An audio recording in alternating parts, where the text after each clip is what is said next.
Savage. If you have not followed his Triple H horse racing podcast, you're missing out. It's one of the best podcasts in the country.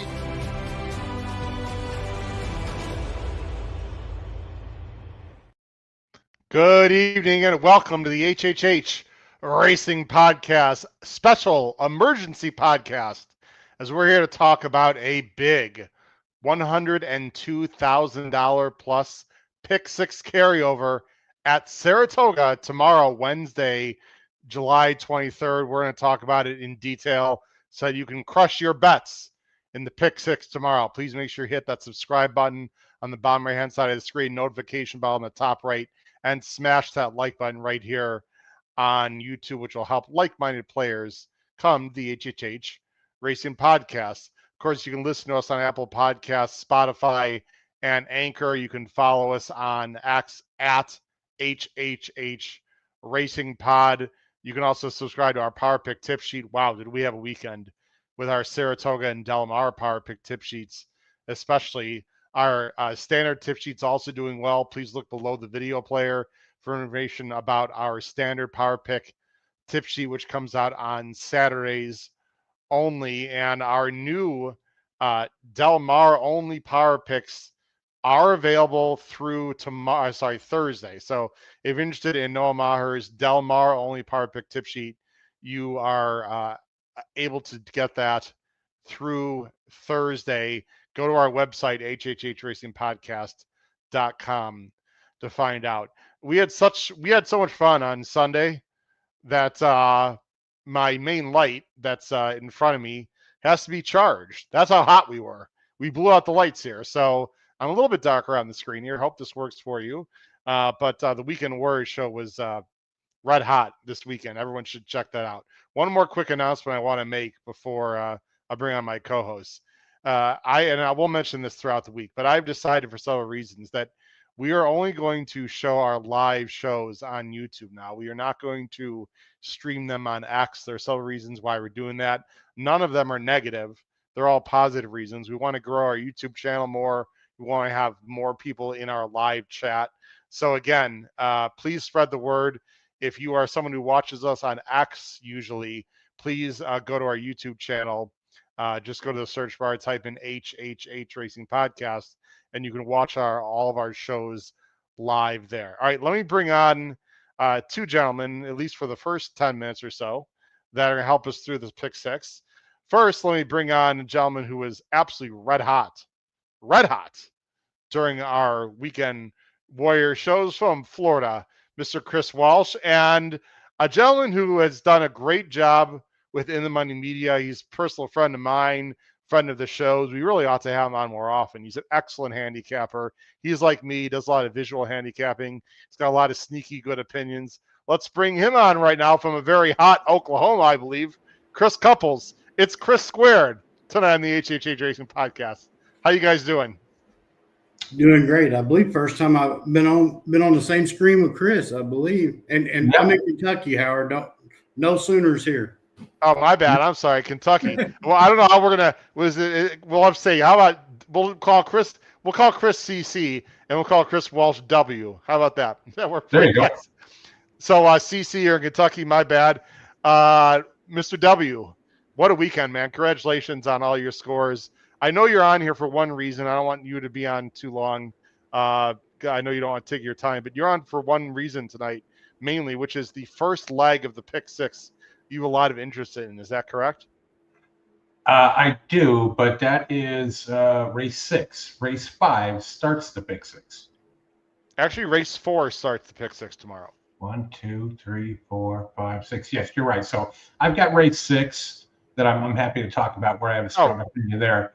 But good to see Mr. Couples. You and I have communicated, publicly and privately over the last 6-8 months. Good to finally meet you and see you.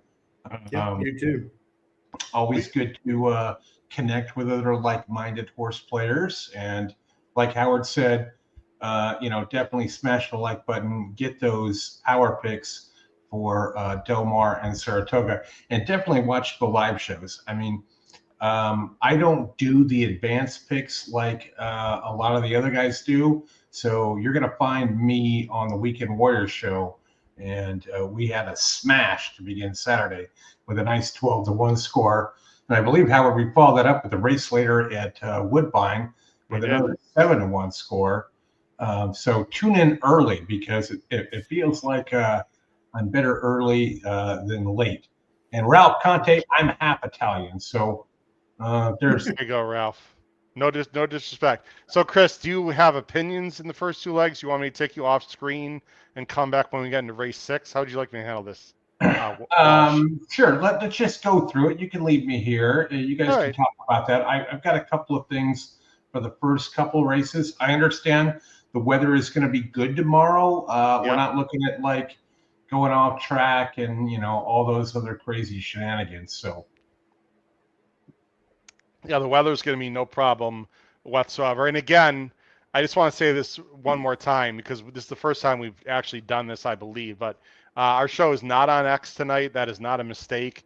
We're going to focus all of our shows now on YouTube. So if you're watching this and you have a friend, neighbor, family member, coworker on X right now wondering where's the HHH Racing Podcast show, we are exclusively on YouTube now for the reasons that I spoke about earlier in the show. And also, if you're on our email chain, our email list, you also receive that as well. All right, Chris, I like CC. that, Howard, because that's going to make it easier for me to sell that ad space. Well, there. I can just say, just for YouTube exclusive. Beautiful. Love it. Thanks, Chris. Thanks, CC. All right, guys, let's get to the pick 6. 102,000 carryover. I don't know about you guys, but I like to play carryovers. I know there's a debate on that's all their discussion on whether it's worth it and blah blah blah. I don't know. I think $1 pick 6 for me, CC, hits me right between the eyes. I mean, I'll play a $2 pick 6, but it can get a little pricey. I don't like the 20-cent pick 6s at all, unless those are massive mandatory payouts. So for me, $1 pick 6 hits me right between the eyes. Let's get right to it. The first race of the pick 6 tomorrow, Saratoga, is race 4, and I'm going to go ahead and bring it up on the screen here in just a moment. As I do that, CC, what was your opinion overall of the pick 6? Easy, medium, difficult? What do you think? Thought it was very difficult with a lot of unknown factors involved.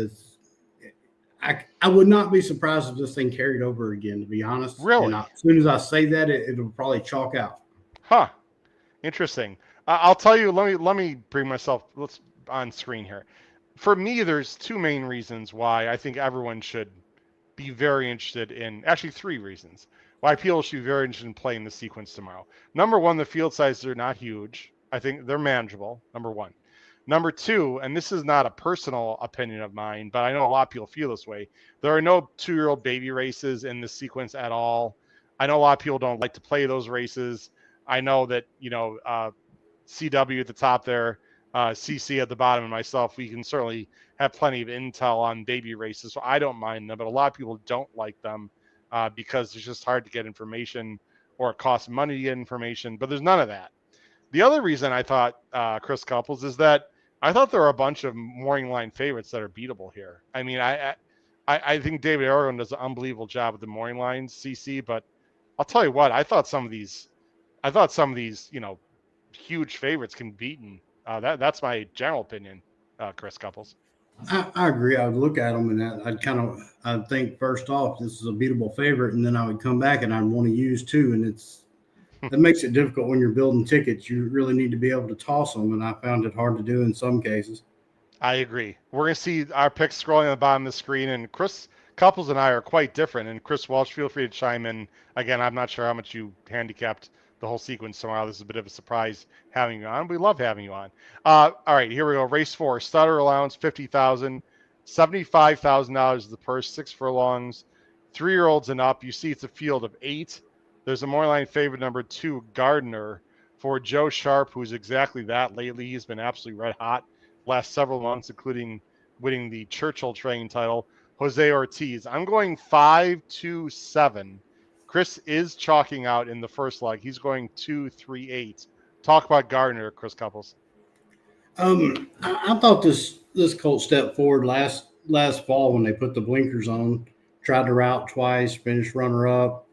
There was a voided claim there, but we have no idea why. Of course, they took some time with this colt, brought it back, got Lasix, wins for fun, then runs the second time up versus Allowance Company and did everything right, looked like a winner, kind of shot at the stick there. Actually, he stumbled at the start. He could, and then rushed up the rail to the lead, kind of did all the dirty work, ran everybody off their feet except for the winner that tripped out. This is going to seal the fate of my pick six right here. I'm singling right off the bat. Wow. Cold single. Well, Chris Walsh, we know what Chris Couples can do if he loses the first leg, of course. Any advice? I know Paul Halloran would agree with what I'm about to say, in case you don't say it. No, I don't disagree with him. The 2 is a strong contender here and can certainly win this race. The only thing I would worry about somewhat, I'm figuring the 1's going to be on the lead, and you're going to have to catch him, which I don't think will be too difficult. But you've got a strong competitive field here where it feels like everybody is kind of stepping up a bit from where they're coming from, and I like the 2. I also wouldn't disregard the 7. Jacobson making this move, third off here. He's 15% off the claim. He's got Manny Franco riding. That one could be sort of dangerous as well, sitting right off them. I wouldn't want to see him on the lead. And then the other one would be the 3 Trust Issues, which again sits right off here, coming in for our man Rob Atras, which is 20% off the claim with IRAD riding. So short prices here. I would be surprised to see a big upset here, but I wouldn't fault anybody for singling the 2 first out, because if you can get out in a pick 6 with a single in the first leg, you've got lots of good coverage later on in the sequence. And, the other thing I would tell people is, look, you're not obliged to play a single caveman ticket, so you can play multiple tickets. They do allow that. And you can single that too and go a little deeper, and do another ticket where you give yourself a little bit more coverage. But, some of these other longer shots, I think, are, the 5 Zippy mark for Kenny McPeak with Carmouche will be somewhat of a popular bet here as well, coming off of a $200,000 race and then dropping down a bit here from Oaklawn. And Kenny is 13% last out, and you got Carmouche riding, and that's always somewhat of a danger combination when you get to there. They're 18% of their last 28.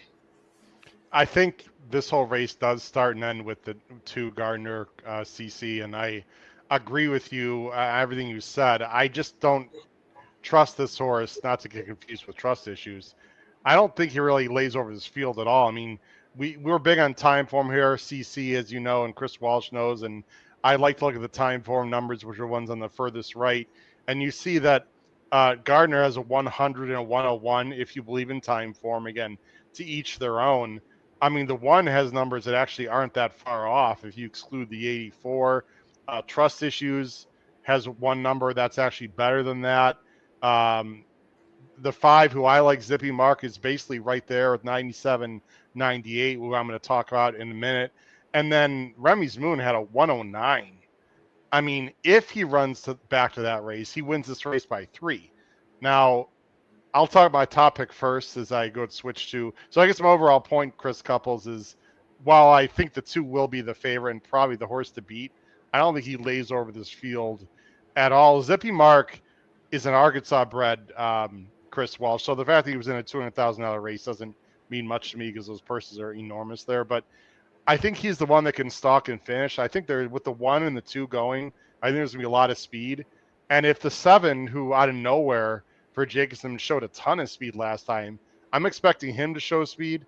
I think there could be some hitting up front. You never know, but that's what I'm expecting. I think the 5's pretty good. I mean, you can say he's an Arkansas bred, but I mean, he won easily in a condition claimer.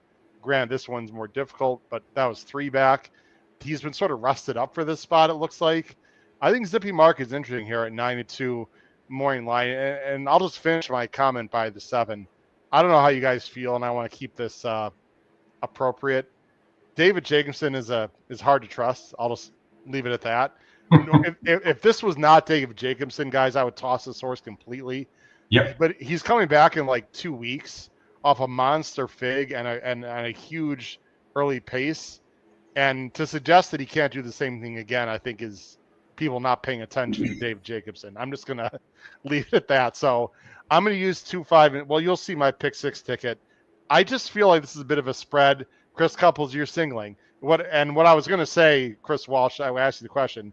Chris Couples, if you don't hit this, you can play the old pick 5. I know that's what Paul Howard and I would be doing. Exactly. You can will it right back. And I've been working on trusting my figures lately, and my figures do give the 2 a slight edge over the rest of the field from a pace standpoint and a finishing standpoint. My biggest question with my single is he going to take to the Saratoga surface? Yep.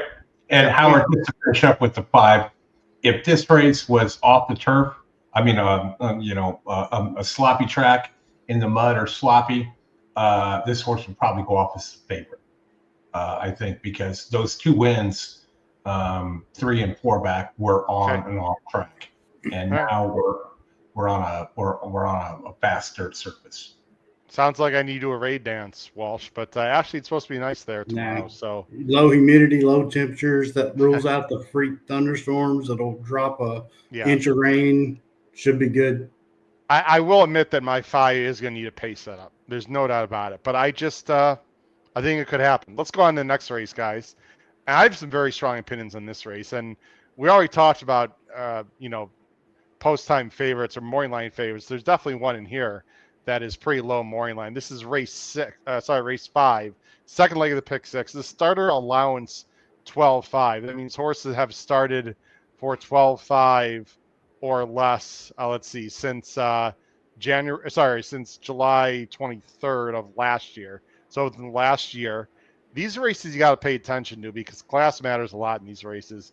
The number 2, talking in cursive for Cantor Massey, who's got 2 of them in here off the claim. This one's going to be ridden by Franco, is 8-5 morning line. Let's see where. And this, by the way, the Chris on the screen is Chris Couples, not Chris Walsh. Just let you know. I'm going 2-7-4, and look at this. Chris Couples is going 3-6-4. Our top 2 picks, Chris Couples and myself, are 4 different horses. That's how crazy this race can be. Chris Couples is the guest. I'll let you go first. I might have a problem with this race, and that's called the horse Problematica because this is a fast horse who just Philly just didn't run last time. You're seeing a bounce back for Linda and Jose. Great combination. Yeah, I don't know. She claimed this horse at Churchill, ran back and just kind of ran them off their feet that day. Shifts to Saratoga and had the lead, threw in an absolute dud. Kind of broke from outward post, got to the rail, got headed and just stopped. Jose just kind of set up. Linda has no problem cutting bait with a horse, and she didn't drop this horse in for a tag. She's going to stay in starter company.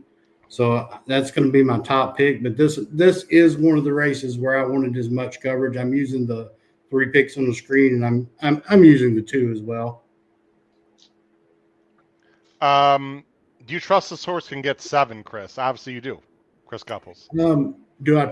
I don't trust nobody in this field, to be honest. Okay. Because that's my big issue. That's my big issue with this. Yeah, I thought this was a bad group, and then one of my biggest question marks is that kind of echoes through this card. There's a lot of horses coming off the July 10th race day at Saratoga where the dirt was heavy, the times were slow all day. I know, there's figures from your industry figure makers on there, but to me, any figure is hard to trust coming off that July 10th date until you see more runbacks. I make my own figures. I did not make any figures for any dirt horses on that day. And there is a reason. Interesting.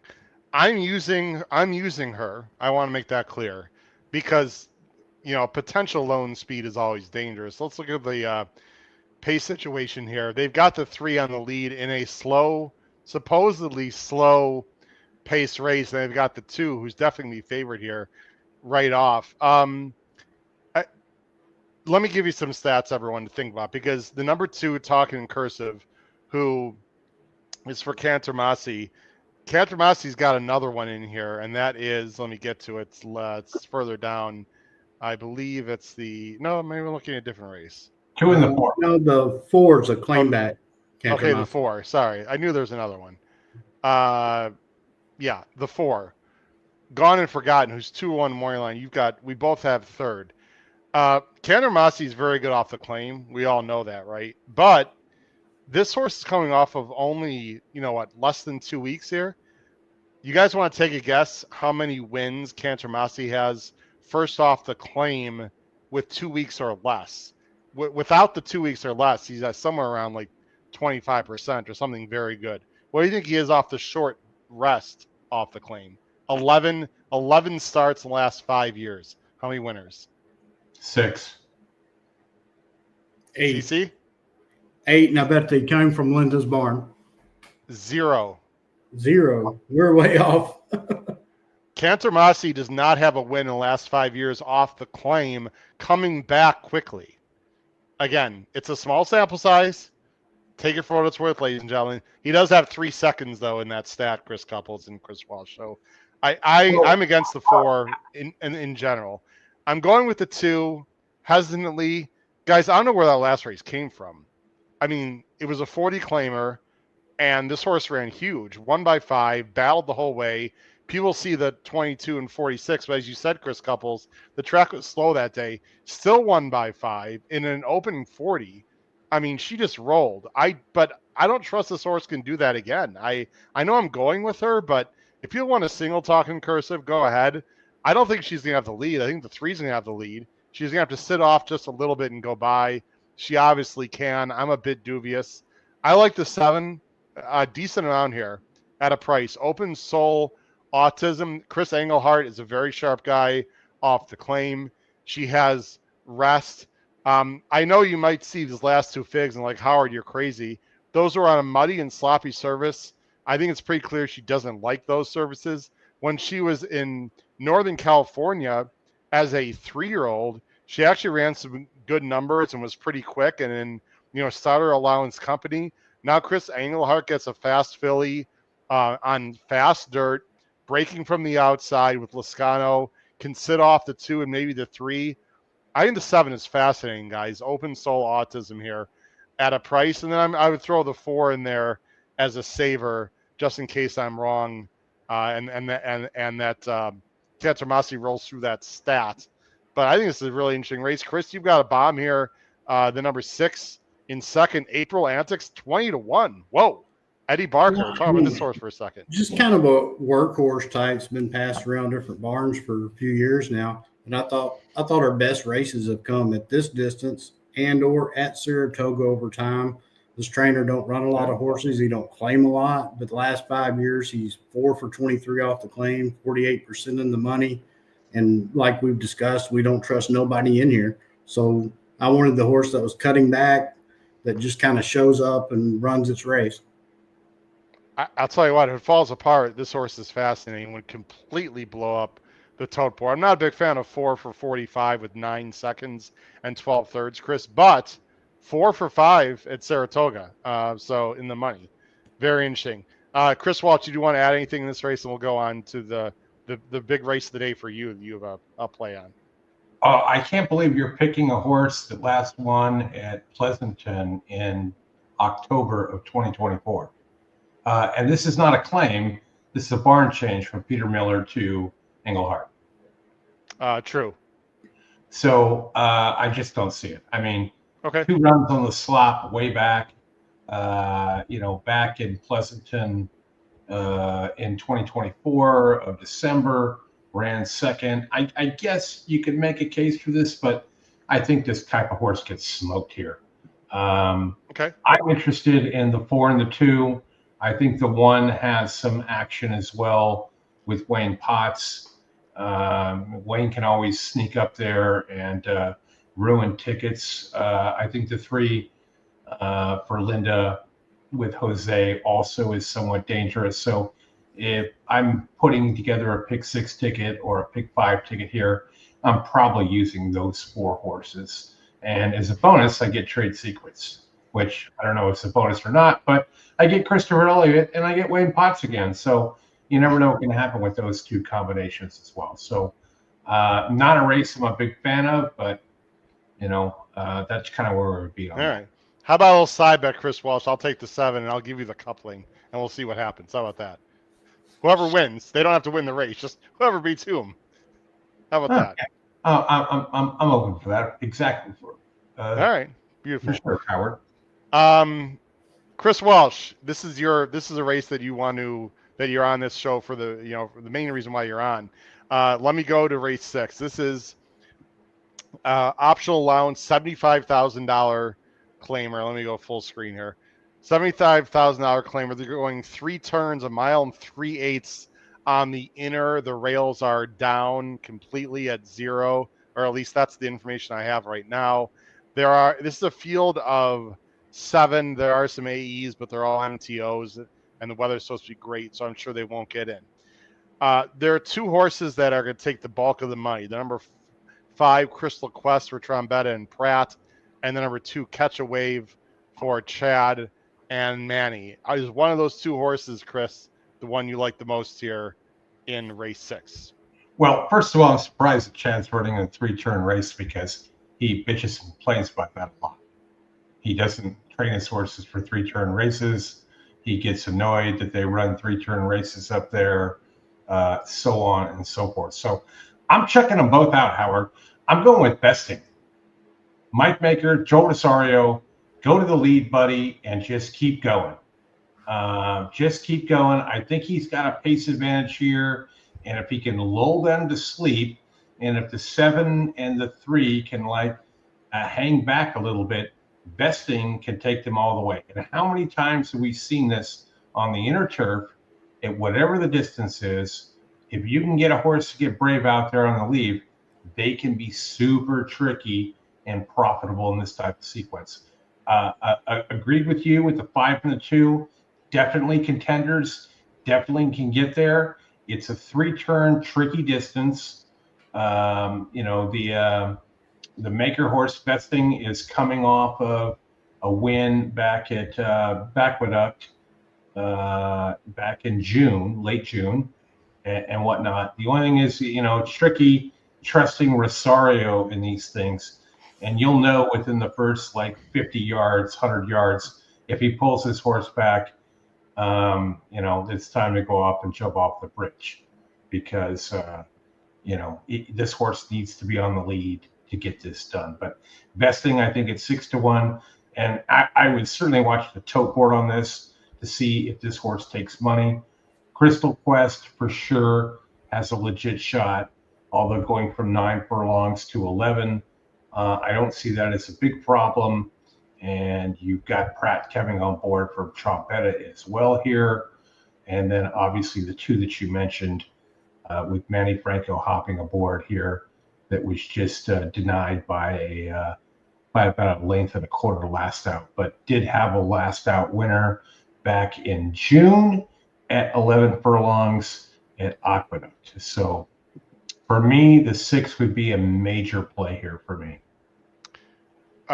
Chris Couples, I have the 6th and 3rd. You don't have them anywhere. Before I make comments about the 6th, there's a reason you still don't think he classes up. He's not going to get the lead. What are the reasons why you don't have the 6th in your top 3? He's the first horse I tossed. I just that race last time, he kind of did it pretty easy, and yeah, he looked good on the front end, geared down, never got any pressure from anyone. And with the 3 in here, I think he's going to get a little pressure. Let's see if Rosario cannot screw this up, and the horse can repeat that performance while getting pressure, because Freedom's Way is tactical. I know Sayers ain't going to let Rosario walk on the front end. This horse has natural speed, can set off. He can go head for head, or he can, set right, a neck off, 2 wide, whatever he wants to do, really. I agree with you. I don't think Sai is going to let the 6 get loose. And the bottom line is the 3 is much faster than the 6 early based on the figures. If you watch the replay of the 6 last time, he basically just inherited the lead. It didn't look like Rosario really wanted to go, but no one really went. He was on the rail and just sort of rushed up and said, okay, I'll take it. But I think it's a little misleading because he didn't really, go for the lead at first, number one. He's got a 51 early time form rating versus the 3, who's got an 89 early time form rating. I mean, if you believe in time form like I do, the 3 is much quicker early. The only way I see the 6 winning is wiring the field, And Chris Couples, I agree with you. I think the 3's going to put pressure on him. I think this is a 5 times more difficult field. I might use the 6 defensively. And Chris Walsh, I totally hear you, because Michael Maker is a genius stretching these horses out. And this horse could even improve off that very good fig. I'll need to see it again for me, but I totally get it, Chris Walsh. We're going with the 5, Chris Couples, and hold on, Howard, real quick before I drop off. The other one that I would be worried about is the 8, the other Maker horse with Carmouche. Yep. If they go too fast, this is the one that could pick them up late. And it's a quality road horse, and it's 6 for 32. And when you look at the last couple of wins he's had since, the beginning of the year, it's that scenario here where the pace melts. So, I don't know if you need to include that on your ticket or whatnot, but it's one to be careful of. So I'll leave you guys with that. Good to see you for the first half of the Pick 6. I'll be watching the rest of the show. Chris Couples, good to see you online for the first time. And Howard, take it away for the rest of the show. All right, thanks, Chris Walsh, for coming on. Appreciate it. I just want to show this replay that Chris Walsh might want to see if you didn't see it. This is Catch a Wave, the 5, making this 3-wide move, and Mutawib is who the horse, the 8, is just sitting and waiting, and swings out and just outruns the 5. Now, Catch a Wave right here was coming off a layoff, and this 1 was not coming off a layoff, and the 1 eventually does go by Catch a Wave. So this was a nice effort by Mutawid, but I do think the 5 probably needed it off the layoff, and I expect Catch a Wave here to actually beat Mutawid tomorrow. There's the margin of difference there in that race. But let's talk about Crystal Quest, Chris Couples. You talked about the 2 being your main single. I have 2 singles in this sequence. We'll show our tickets at the end. This is one of them. Look, you got to take a stand somewhere. And Chris Couples, I like to do it in smaller fields if I can. This horse is tons the class.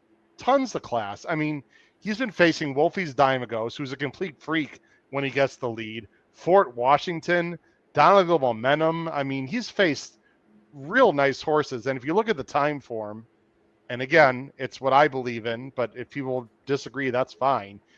Catch a Wave ran a 113 as his top time form in his last start last year in July. Then Rick came back around a 109. Freedom's Way is also, low, 110-ish.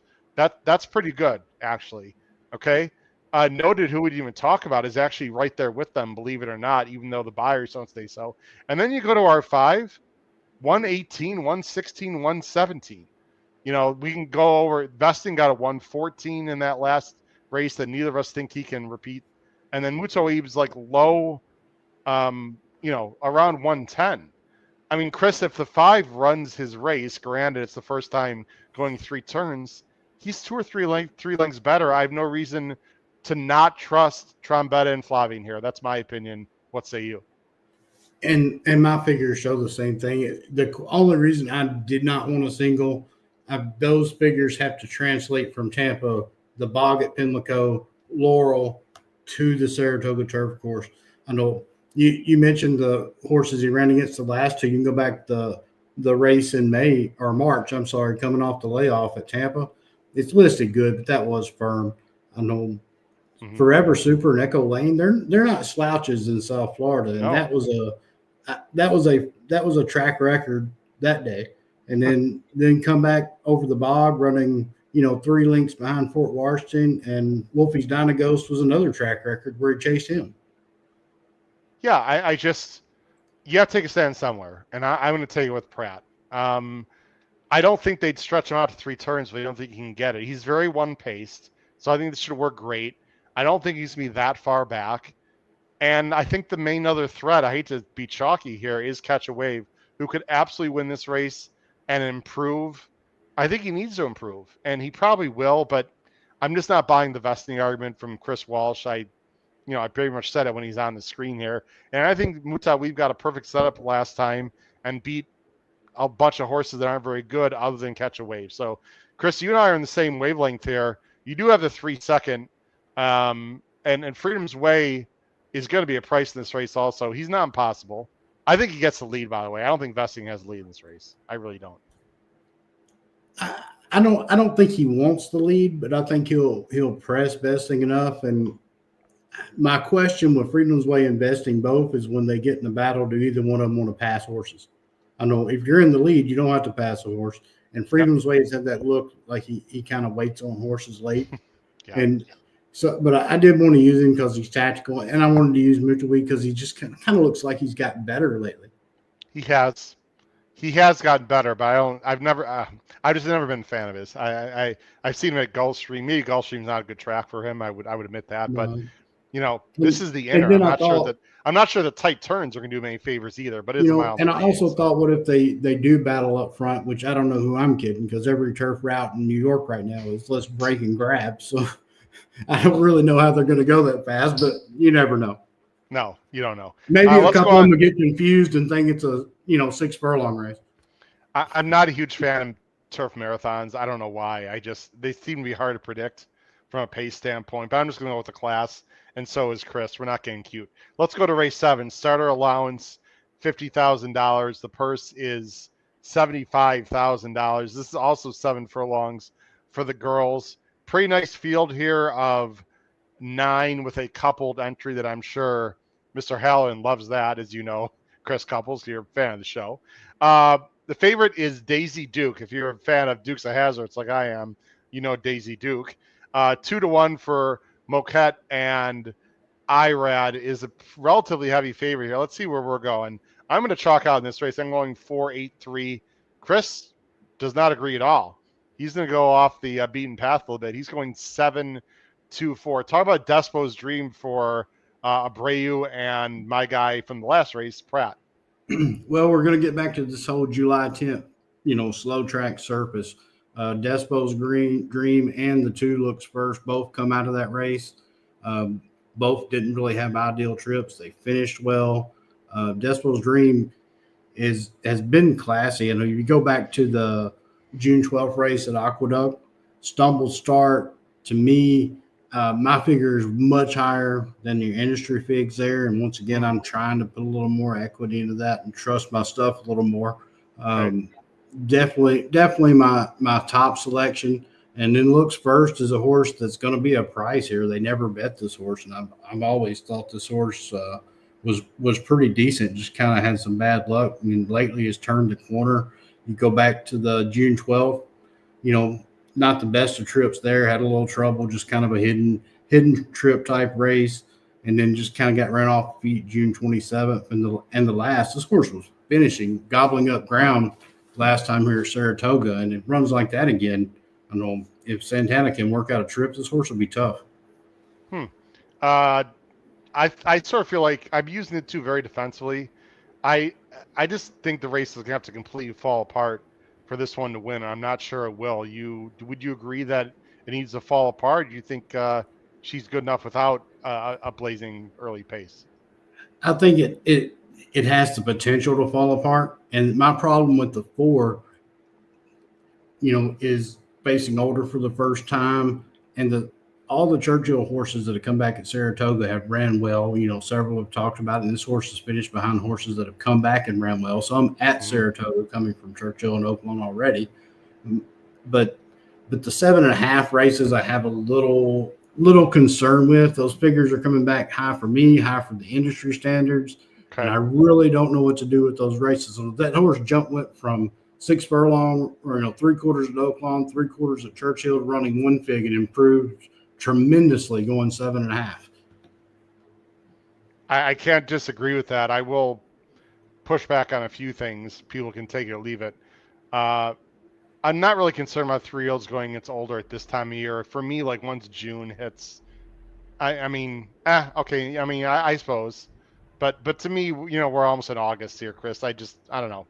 The 3 versus 4-year-old argument for me is not a big deal. The other thing is that Oakland meet was really good this year, and she faced some tough horses, a pretty high level allowance races. I know they were restricted 3-year-olds, but the other thing I do like about this horse is that she's been working consistently. I wish she had some works over at Saratoga, but I'm gonna trust Moquette here and IRAD. To me, this is a race I'm not spreading. I think this is very simple. To me, it's either the 4 or I think a very interesting price. And apparently, this is Nick Tamro's top pick. I heard on another show. And if I agree with Nick Tamro, then I'm in good company because Nick Tamro, to me, is about as sharp as they come. Sorry for my blurry video here. Elegant is fast. This is in Omaha Beach. It's for Linda and Carmouche. You know she's going. I'm not sure that she's a turf horse. I mean, they had her on turf a lot. She started her career on dirt, running some very fast early figs, at Del Mar and Santa Anita for Baffert. Then Baffert switches to the turf. I'm not sure why. Ran one dirt race at Churchill. Now, Churchill is conducive. The dirt races are conducive to turf horses. But, I mean, 44-3. This is a very fast filly. Linda claims with Carmouche, and I think this horse can get to the lead. I think Elegance, number 8, is super dangerous on the lead here. I'm just going 4-8. To me, it's either Elegant on the lead or Daisy Duke showing her class coming from behind. I will use others defensively, including your 2. I just feel like this is a 2-horse race. Any opinion? We'll use Daisy Duke third. Any opinion on Elegant? You don't have anywhere. On my actual ticket, she's the one horse I'm using on my pick 6 ticket that's not my top 3 picks. The turf thing, I think the improvement wasn't the turf. The improvement was that we took the blinkers off and added the Lasix. And then she just kind of got, she ran well on the turf by winning. So then we just stayed there. Usually, and like you said, I don't know how you feel. Linda Carmouche outside, always dangerous. Well, I think some people say, Howard, can she get the distance? I actually would prefer this race to be 7 than 6 because it's more likely to get a slower pace going 7, right? They have her battling the 1A, who is, I can't recall who that is. The 1A is fast, but she's not very good. So I think, where's the 1A? Yeah, the 1A's got 0 shot in this race, in my opinion. So, I mean, if Junior goes, I'm hoping the 8 can just sit just a little bit and just a better animal. Obviously, if the 1A is in the race. If the 1A is not in the race, Chris, like if they scratch the 1A, the 8 might be my top choice. We'll see. I'm not saying Rudy is going to. This is the only other main speed in the race is the 1A, unless you think someone else is going. No, I agree. And you let Kendrick get loose, and you're in trouble. Yeah, this is a really interesting race. Good luck to you with your 2. It's going to be a big price in this race. And the 7, they're both. I like the 7 a little bit more than the 2. But if I might have both of them depending on how I structure my ticket. But I'm mainly going 4-8. Let's go to race 8. Again, you're watching the HHH Racing Podcast here live. Chris Couples, I'm in the Money Media and big fan of HHH Racing Podcast, and does a great job handicapping these races. Puts his own figs together, and is a very sharp guy.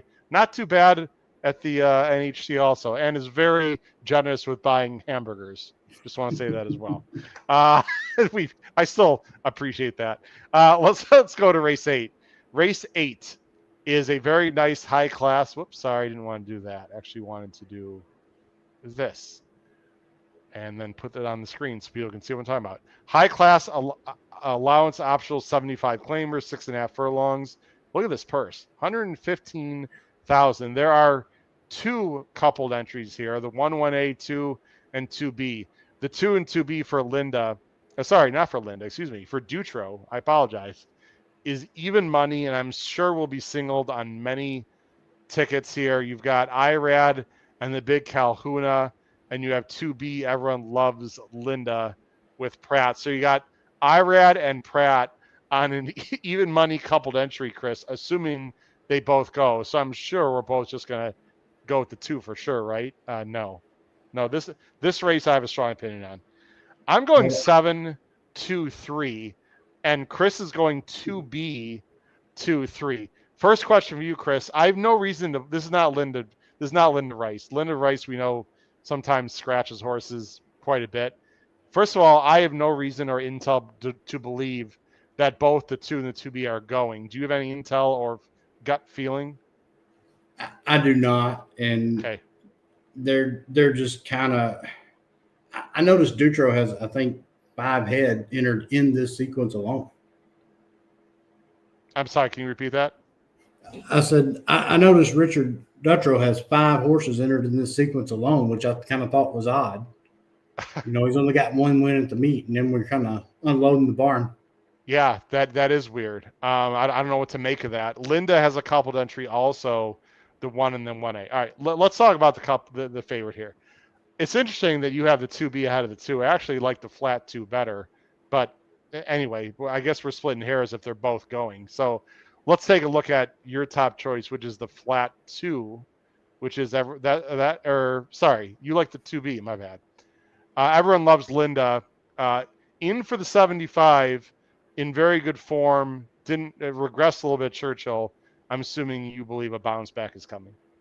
I do, and we're getting, no offense to the goat there, to Tory, but we're getting a bit of a jock upgrade. And I want to be clear: this is going to be a top pick and a single for me out of necessity. I can make a case for about everyone in this race. This race almost makes the pick 6 unplayable, and it would on a normal day. But with the carryover, I will take a shot. And I need another single here. I'm not one of them people that's going to throw caveman tickets. I want to hit these pick 6s with a $80, $90, $120 ticket with strong opinions. And if you go to playing these $300 and $400 tickets, you can dig yourself a hole really quickly. Yeah, I feel the same way here. Based on how I structure my ticket and scratches, I'm spreading here. I do not trust these 2s. I just don't. I agree with you. I think there's a lot of horses in here that can win. Certainly the 2B can win. I actually like the 2 better, the Big Calhoun. I just think she's a little better. And this is 7 furlongs, and I trust the flat 2 going 7 furlongs a lot more than the 2B personally. Dolomite, who the Big Calhoun lost to, is very, very good right now. I'll show Dolomite here for people that don't know Dolomite. I mean, look at this, 82, 91, 88. Chad's got this filly in really good form. So losing to Dolomite, no short shrift. She got a really good trip. I just don't, it's second off the layoff. That's why I like this flat 2 better. If for some reason the flat 2 scratches, I'd be much, much less likely to use the 2, or I should say much less strongly to use the 2B than I would the 2. But the 2 can absolutely win. I think the 2 is the horse to beat. Let's talk about some others real quickly here. We both have the 3 in the mix. Whoops, I went from the rail. I know the couplings here, things are weird with the numbers here. Sorry, let me go back here. Princess Madison, I believe your colleague on In the Money Media, Mikey P, has the 3 on top in a show that they did, Princess Madison here. I think he likes that horse, or perhaps it was his colleague that did that show. Second off the layoff for Phil Bauer. Where have we seen this? Oh yeah, IRAD yesterday in a stake race with Alina's Forte at 24-1. That's one reason why I like this horse. But I mean, as a 3-year-old, the Princess Madison ran some big races, including, was faced a really good horse in Mystic Lake and My Mean Squeeze and the Charlestown Oaks. I mean, this horse has some serious back numbers, gets the rail. I think she's dangerous. I'm definitely using this horse along with my top pick. Yeah, I know she is. I was a fan of this horse last year, and my biggest thing is something you mentioned about Irad winning on the Bauer horse. The horses he's brought up there, Irad and Jose are working them, but Irad's not in irons. That just says a lot to me. I'm not saying she can't win, because I can literally make a case for every horse on this page. So to you, the jockey musical chairs makes a huge difference in this race. But yesterday that was a stake race. This is just an allowance. Sometimes it's a deciding factor when you got to cut corners and get picky. I got to find edges where I can. Okay. Irad rode the 2 last time. I'm not arguing with you, Chris. I'm just. Oh yeah, I agree. And Junior is really good right now. Actually, he's only 3 for 33. That surprises me, but he's been in the money a lot. He's had some tough beats. I think he's having a fantastic year, not just because of sovereignty. My top pick, and then we'll go to the last race and show our tickets. I think Midtown Lights is really interesting here for Safi. Now, Safi's a guy, Chris, and I know you follow Gulfstream a lot. I used to feel like Safi could basically win with Gulfstream. He's definitely been able to spread his wings. I mean, if you pay attention, he can win outside of Gulfstream. Now, Gulfstream is clearly his best track. But so far, he's only 1 for 12. But Chrissy's got 5 seconds and 3/3 here at this meet already out of 12 starts. It's not like his horses aren't firing. This is a New York bred, but she's run some big races. She was staked. She's off since January. Some may see that as a negative. I'm going to take it as a positive because Safi can run this horse, many different places and many different times. He decides to wait for this very difficult Saratoga meet. The works look a little bit slow. I'm going to have to see the workout report. That's a concern. But what's not a concern to me is he puts Jose in the irons here, turning back. It's a little bit fuzzy, but Midtown Lights is interesting to me. I'm using a whole bunch in here. I'm using like 5 horses if I can afford it, Chris. I'm using the 5 also. I don't trust the coupled entry, and I'm talking about the 2s. That being said, the 2s, I think the 5 is not impossible. It's got a little back class. I like the 5. This is a wide open race to me. The 2s can win, obviously. I would pay attention to how Sidorsky runs in the 2nd. That's the work made of the 5. The 5 was showing plenty of talent last year prior to debut. They've saved this horse since January to come up here. I know. And you look at the 6. I know the 6 are pulling this thing up out of the pasture. From 2023, they're not. And it gets Lasix for the first time. This thing ran in stakes races as a 2-year-old. I know they're just not doing this for the fun of it. I know it costs money to get these horses to the races. I know I literally can make a case for about every horse in here. Yeah, I know a lot of people are in default to the 2, and I completely get it. I'm not going to be one of those people. So, for better or for worse. Let's go to the last race, then we'll show our tickets, Chris. The last race, of course, is the turf sprint, because NYRA's got to torture me with the turf sprint. Made in New York breds. They're going 5.5. Let me show the field here in just a second. Sorry, I know it's not on the screen. Here we go right now. 5.5, $90,000 the purse. Field of 9. There's a pretty big favorite here, the number 7, King Puck, for Miguel Clement, who's having a great meet. I couldn't be happier for him. And Joel Rosario, there's 2 MTOs. They're not going to be running most likely. Let's see who we're going to the last race. This race I am chalking out. I'm going to trust Miguel here. I'm going 7-5-6. Chris is not. He's going to go 9-7-8.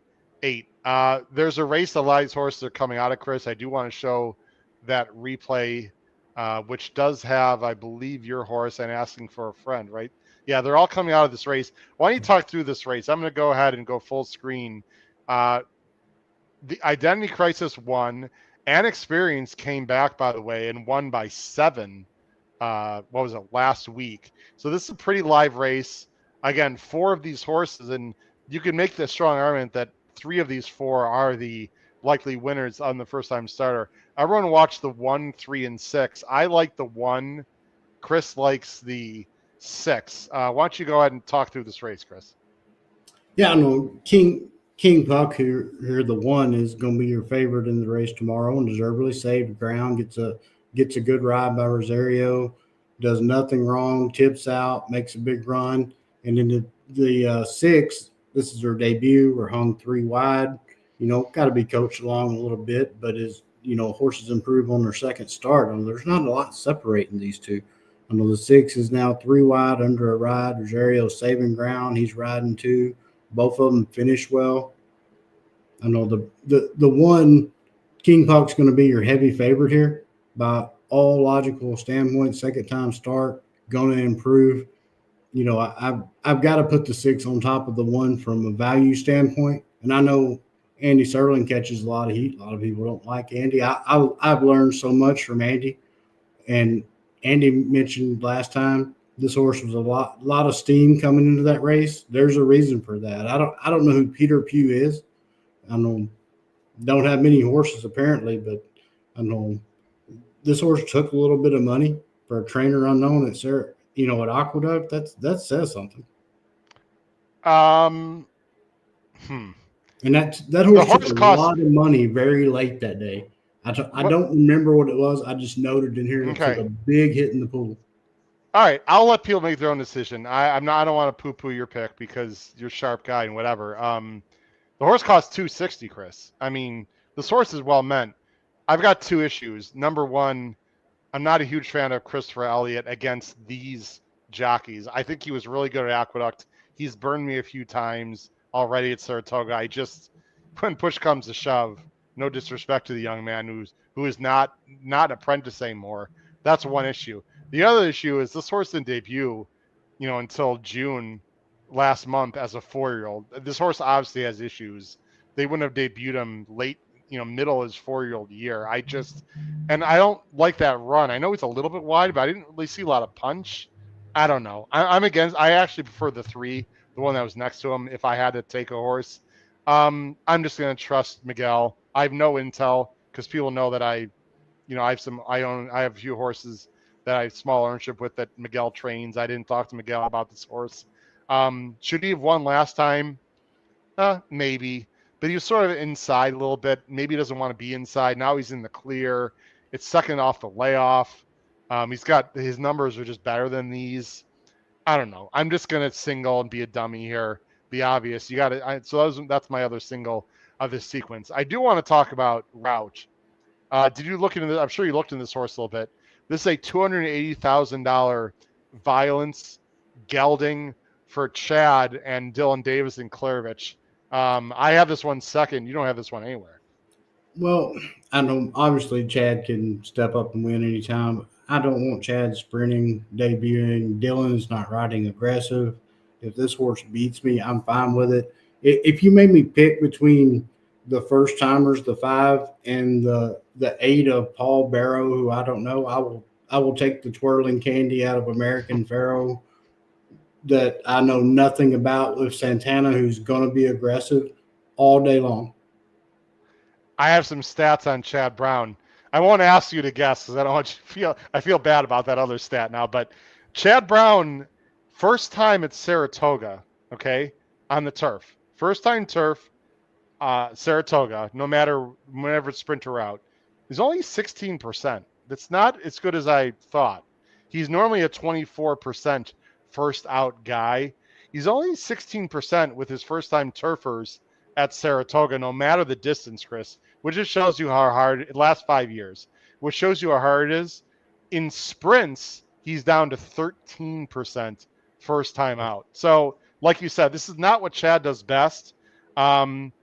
With state breds, though, he is 1 for 2. I just want to throw that out there. He doesn't have a lot of state bred first time turfers. He did win last year with a first time turf sprinter, New York bred. Franco was aboard that horse. So this is just this horse is going to take a lot of money. He's been working well. The dam has, I think, the dam's got very little turf breeding here.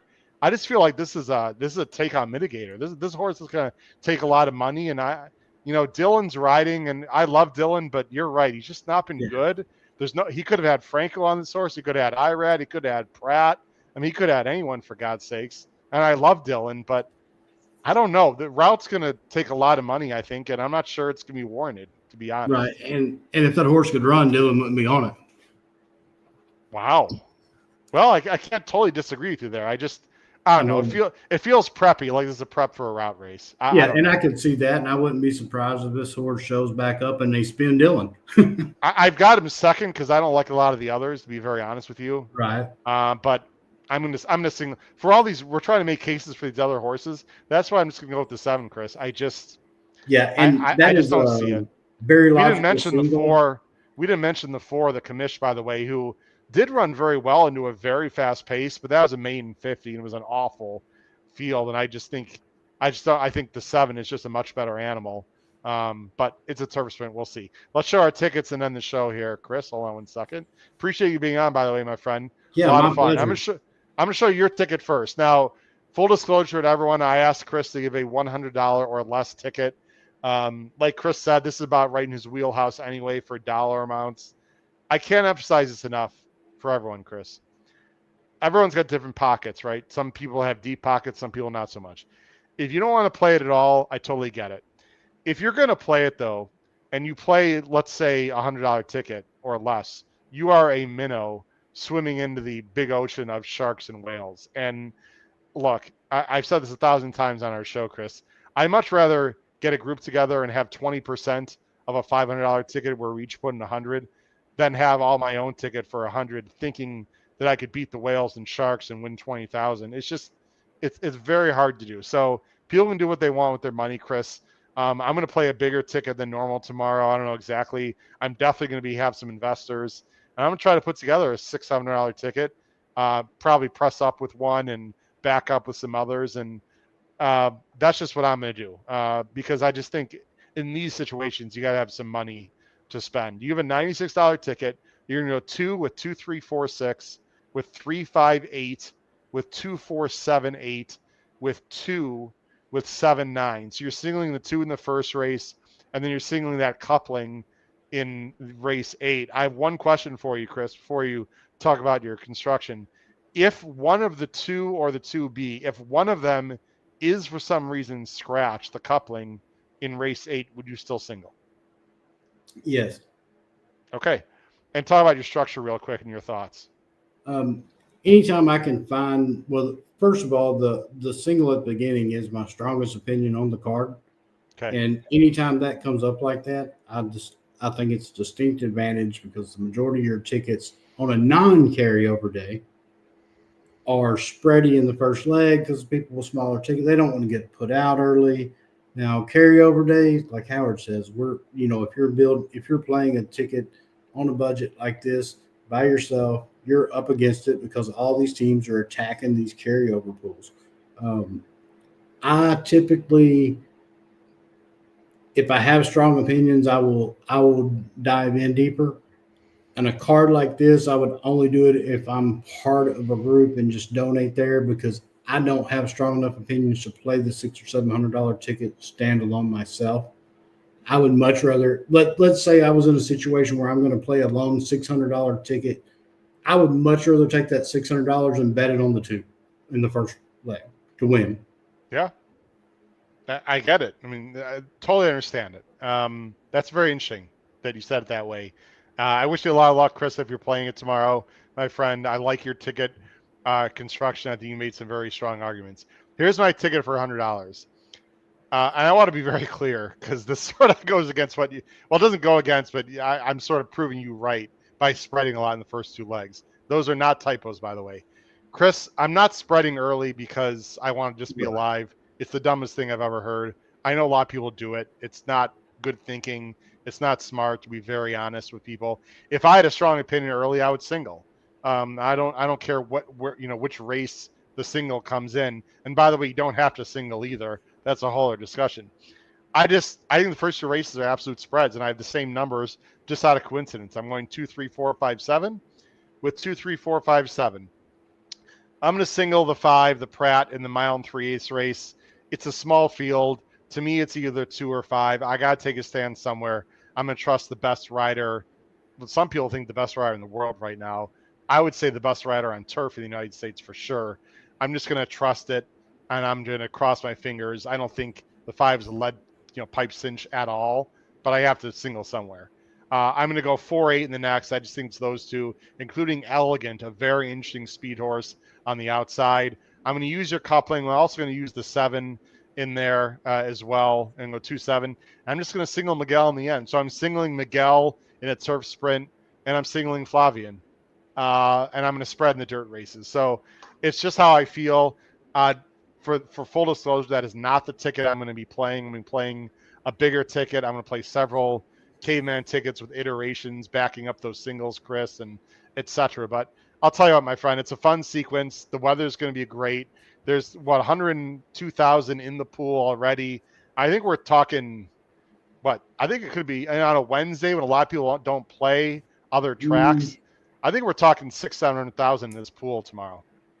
I could see it. I would definitely say a half, and of course, I'm not saying you spread to be spreading early because you're like me. I've learned enough. You're going to look at the race, and the race is going to dictate you what you bet, not just in the pick 6, but other ways.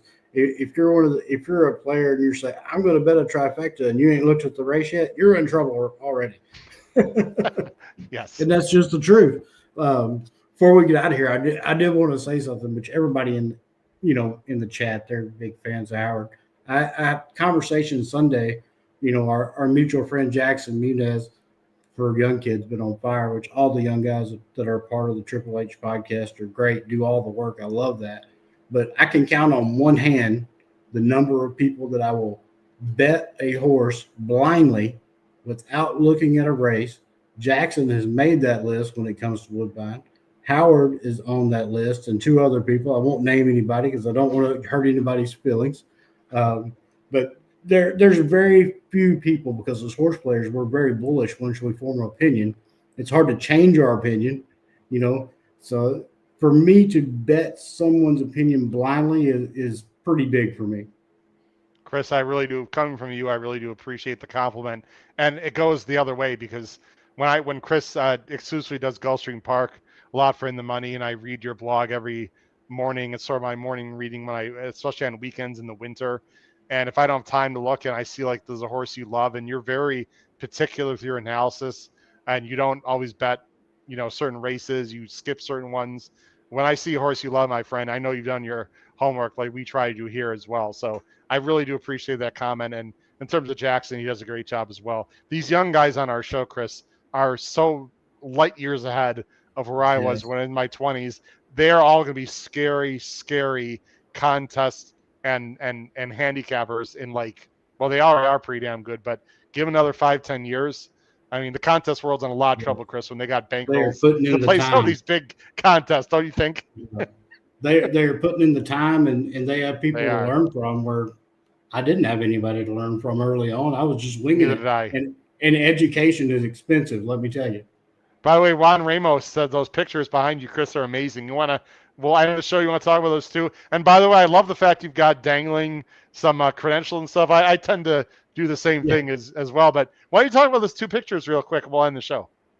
These are Fred Stones.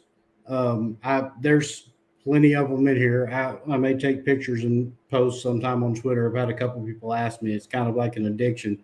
But I got Zenyatta behind me, who, she kind of got me addicted to it when I was all quarter horse person, riding quarter horses all my life. I was aware of thoroughbred racing, and Zenyatta just kind of took me into a whole nother interest level.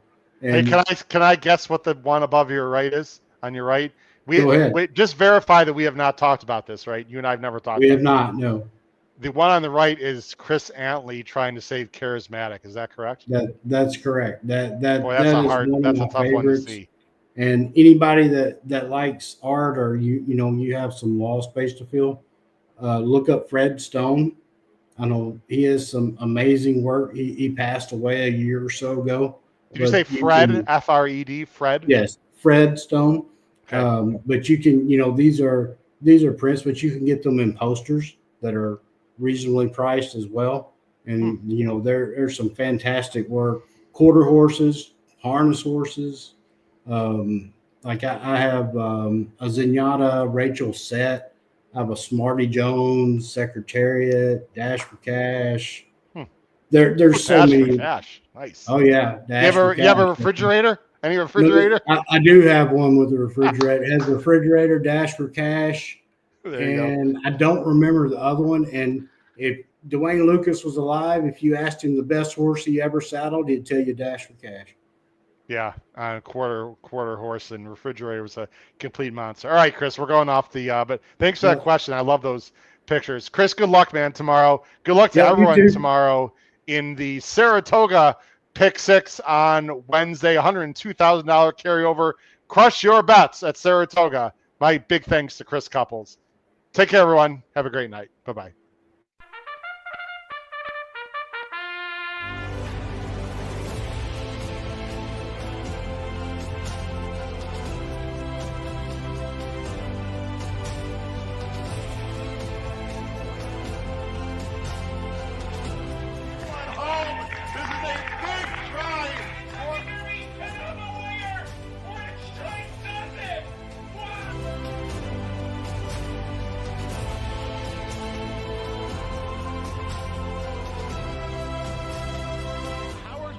If you have not followed his Triple H Horse Racing podcast, you're missing out. It's one of the best podcasts in the country.